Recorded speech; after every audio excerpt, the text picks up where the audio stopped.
সৌম্য সরকারের ক্যারিয়ার ধ্বংস করতে তামিম ইকবাল প্রত্যক্ষ ও পরোক্ষভাবে ভূমিকা পালন করছে। এই কথাটা যদি আমি বলি তাহলে ভাই যারা তামিম ইকবালের ভক্ত আছে একদম কমেন্টে তুলোধনা করে দিবেন।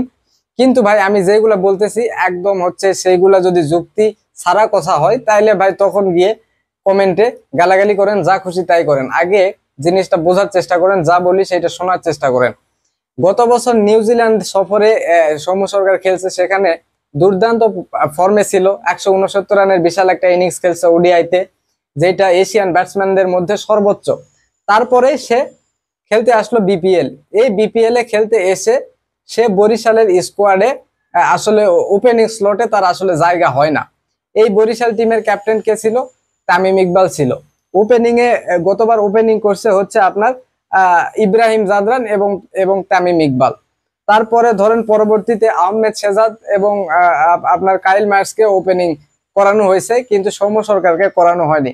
আবার এক ম্যাচ ধরেন টম ব্যান্টন গিয়ে এই বরিশালের ওপেনিং এ খেলছে, কিন্তু এই সৌম্য সরকার যে নিউজিল্যান্ড সফরে দুর্দান্ত ফর্মে ছিল তাকে তামিম ইকবাল ওপেনিং এ নামায়নি। তাকে গত সিজনে 1 থেকে 7 পর্যন্ত এই সব জায়গায় খেলানো হয়েছে। এই সব জায়গায় একটা ব্যাটসম্যানকে একটা সিজনে খেলানো হয়েছে, তাহলে সেই ব্যাটসম্যান কেমনে ভালো করবে সেটা আসলে আমার প্রশ্ন থাকলো। ধরেন এই বিপিএল এ এখন যে বিপিএলটা হচ্ছে 2025-এর বিপিএল, এই বিপিএল এ কাইল মায়ার্স এর পজিশন নাম্বার 2 এ সে ব্যাটিং করতেছে। এখন ব্যাটিং করতেছে ওপেনিং এ নাজমুল হোসেন শান্ত, যে জাতীয় দলের 3 ফরম্যাটে নাম্বার 2 এ মানে সব সময় ব্যাটিং করে। তাকে বরিশাল টিম নামাচ্ছে কোথায়? ওপেনিং এ তামিম ইকবালের সাথে। যখন সৌম্য সরকার ছিল তখন আরেকটা চিন্তা ভাবনা করা হতো যে টিম কম্বিনেশনের ব্যাপারটা, বাম হাতি ডান হাতির আসলে যাতে ওপেনিং এ হয় বরিশালে, সেই জিনিসটা চিন্তা করা হতো। কিন্তু এবছর সৌম্য এই টিমে নাই।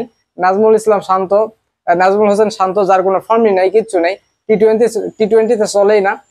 তার বেলায় ওই বাম হাতি ডান হাতি এই চিন্তা ভাবনা আসলে করা হচ্ছে না, তাকে ঠিকই ওপেনিং এ তামিম ইকবালের সাথে নামানো হচ্ছে। এই অবস্থা। তামিম ইকবালের এই দ্বিচারিতা কিন্তু এই প্রথম নয়, সে এর আগেও করছে। ওই তামিম ইকবাল যখন বাংলাদেশ টিমের ক্যাপ্টেন হয় তখন থেকেই ওই সৌম্য সরকারকে 7 নম্বরে নামানো হয়েছিল, 5-এ খেলানো হয়েছে, 4-এ খেলানো হয়েছে।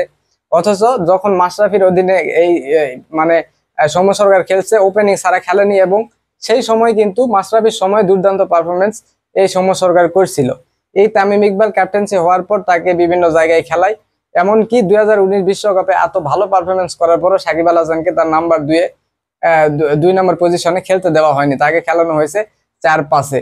তাইলে ভাই এখন আসলে আমি যেগুলা বললাম এগুলার ভিতরে যদি যুক্তি না থাকে তাহলে কমেন্টে বকাবকি করেন ভাই। আসলে প্রত্যেক মানে এরকম পছন্দ অপছন্দ মেনটেন করে যদি ধরেন এই বিপিএল বলেন বা জাতীয় দলে বলেন খেলানো হয়, তাহলে এগুলা দলের কখনোই উন্নতি হবে না, প্লেয়ার গুলারও আসলে উন্নতি হবে না, এটা স্বাভাবিক।